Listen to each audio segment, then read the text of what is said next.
श्रीमद् भागवतम स्कंद 11 सामान्य इतिहास अध्याय 29 भक्ति योग। श्री उद्धव ने कहा, हे भगवान अच्युत, मैं मानता हूं कि आपके द्वारा वर्णित योग विधि उस व्यक्ति के लिए बहुत कठिन है जो अपने मन को नियंत्रित नहीं कर सकता। इसलिए कृपा करके इसे सरल शब्दों में बताएं ताकि कोई इसे आसानी से समझ सके। हे कमल नयन वाले भगवान, सामान्यतः वे योगीजन जो मन को स्थिर करने का प्रयास करते हैं, समाधि की दशा पूर्ण करने में अपनी असमर्थता के कारण निराशा का अनुभव करते हैं। इस प्रकार वे मन को वश में करने के प्रयास में थक जाते हैं। अतः हे कमल नयन वाले ब्रह्मांड के स्वामी, हंस जैसे व्यक्ति खुशी खुशी आपके उन चरण कमलों की शरण में आते हैं जो सभी दिव्य आनंद के स्रोत हैं। लेकिन जो लोग अपने योग और कर्म की उपलब्धियों का घमंड करते हैं, वे आपकी शरण में नहीं आ पाते और आपकी माया शक्ति द्वारा परास्त हो जाते हैं। हे अच्युत प्रभु, यह आश्चर्य की बात नहीं है कि आप अपने उन भक्तों के पास घनिष्ठतापूर्वक जाते हैं जिन्होंने सिर्फ और सिर्फ आपकी शरण ग्रहण कर रखी है। जब आप भगवान रामचंद्र के रूप में प्रकट हुए थे, उस समय ब्रह्मा जैसे महान देवता भी आपके चरणों में अपने मुकुट के शानदार सिरे रखने के लिए लालायित रहते थे। तब आपने हनुमान जैसे बंदरों पर विशेष प्रेम प्रदर्शित किया क्योंकि उन्होंने सिर्फ आपकी शरण ग्रहण कर रखी थी। तो कौन है जो आपका तिरस्कार करने का साहस कर सकता है, जो आत्मा है, पूजा का सर्वप्रिय लक्ष्य है और सबों के परम ईश्वर हैं, जो अपने शरणागत भक्तों को सभी संभव सिद्धियां प्रदान करने वाले हैं?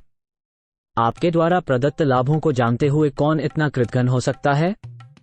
ऐसा कौन है जो आपका तिरस्कार करके ऐसी वस्तु को भौतिक सुख के लिए स्वीकार करेगा जिससे आपकी विस्मृति हो जाती है और आपके चरण कमलों की धूल की सेवा में निरत हमें किस चीज का अभाव है?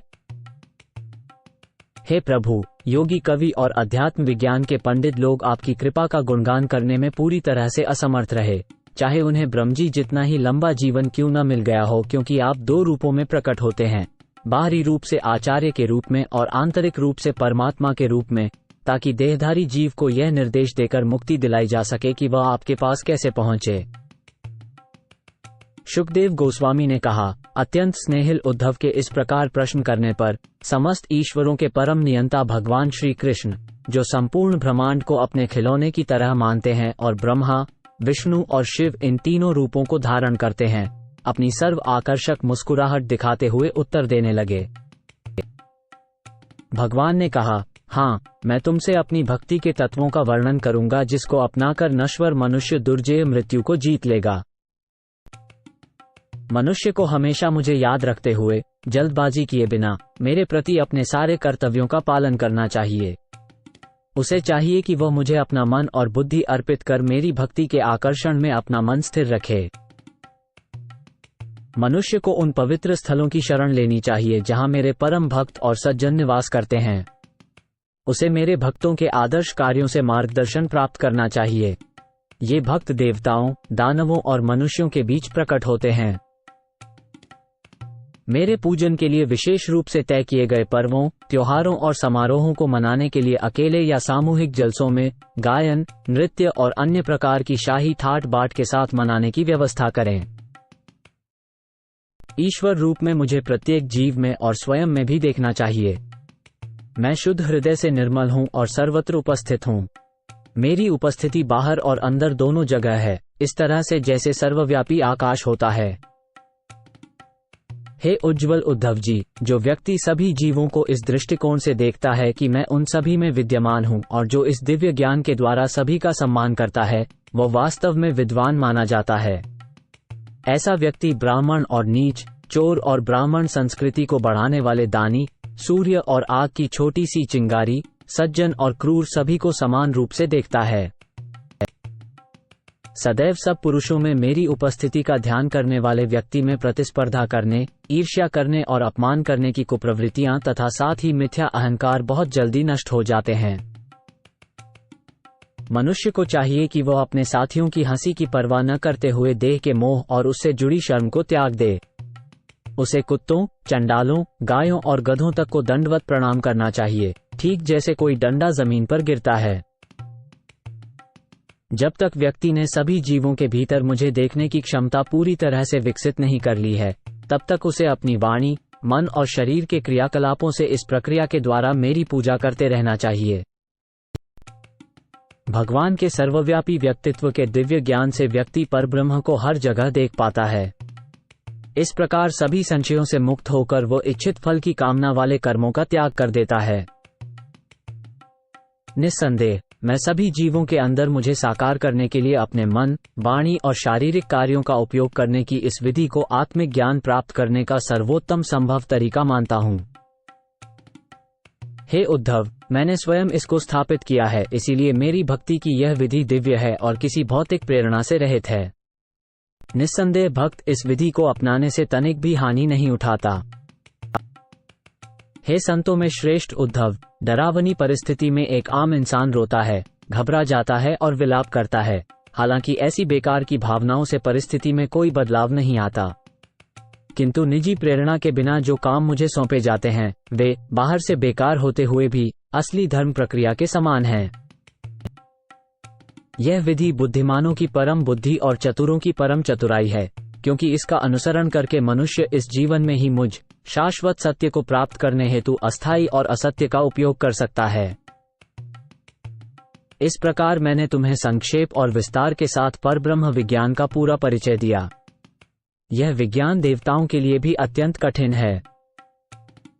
मैंने साफ साफ तर्क के साथ यह ज्ञान बार बार तुम्हें बताया है। जो इसे ठीक से समझ जाएगा वो सारे संशयों से छुटकारा पाकर मोक्ष प्राप्त कर लेगा। जो कोई भी तुम्हारे सवालों का इन साफ साफ उत्तरों पर अपना ध्यान केंद्रित करता है वो वेदों के चिरकालिक गुप्त लक्ष्य परम ब्रह्म को प्राप्त कर लेगा। जो व्यक्ति उदार भाव से इस ज्ञान को मेरे भक्तों के बीच बांटता है वो परम सत्य का देने वाला है और मैं उसे अपना सब कुछ दे देता हूँ।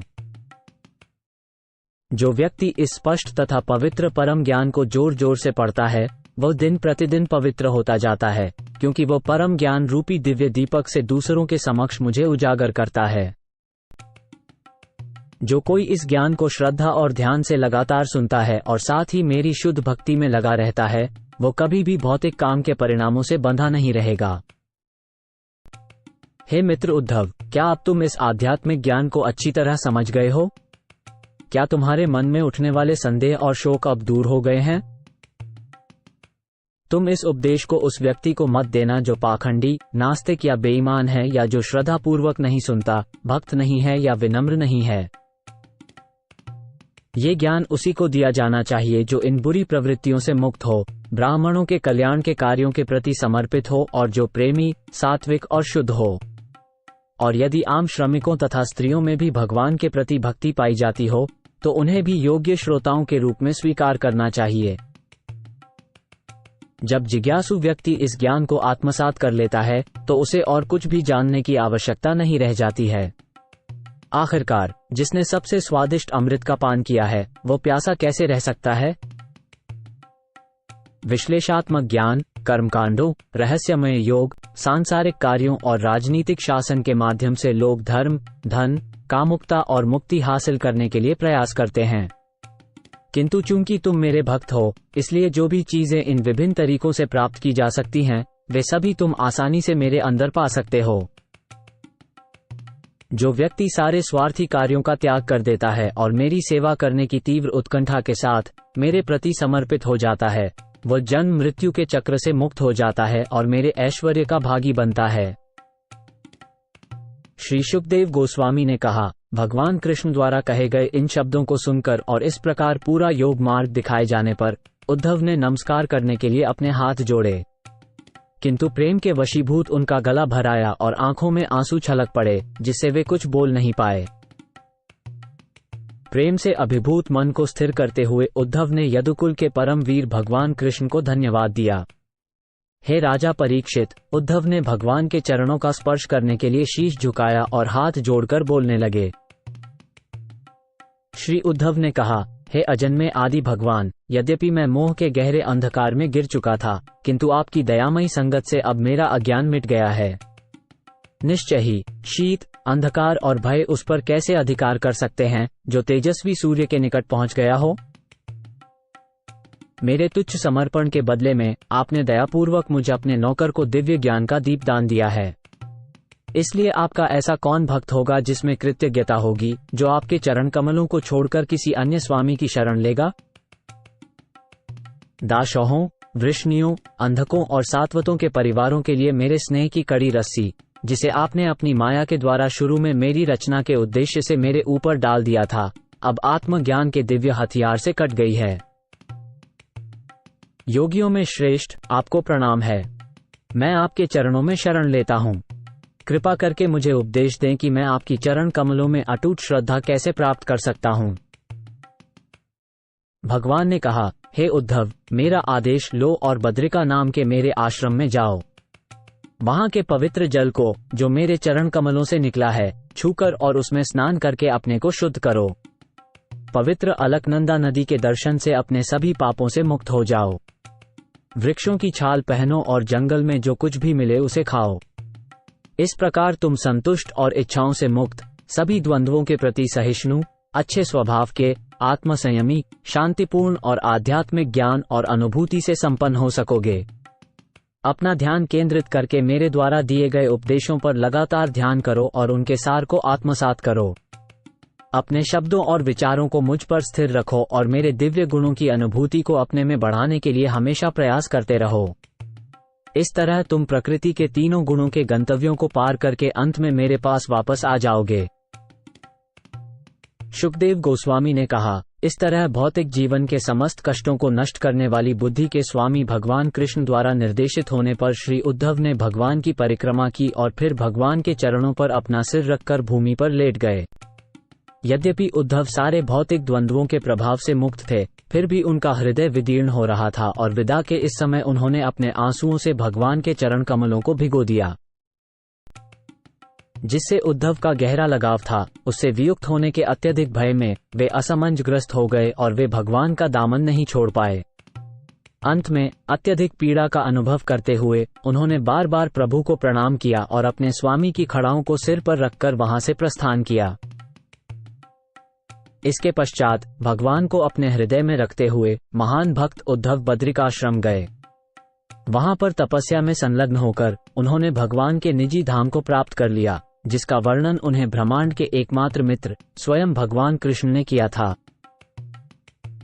इस प्रकार भगवान श्री कृष्ण, जिनके चरण कमलों की सेवा सभी महान योग गुरु करते हैं, ने अपने भक्त को यह अमृत तुल्य ज्ञान बताया जो आध्यात्मिक आनंद के विशाल सागर के समान है। इस ब्रह्मांड में जो कोई भी व्यक्ति इस कथा को परम श्रद्धा से ग्रहण करता है, उसकी मुक्ति सुनिश्चित है।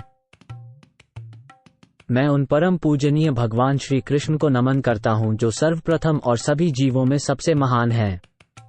वेदों के रचयिता हैं और उन्होंने अपने भक्तों के भौतिक संसार के डर को नष्ट करने के लिए एक मधुमक्खी की तरह सभी ज्ञान और आत्मज्ञान के इस मधुर सार को एकत्र किया है। इस प्रकार उन्होंने अपने कई भक्तों को आनंद के समुद्र से यह अमृत प्रदान किया है और उनकी कृपा से उन्होंने इसका पान किया है।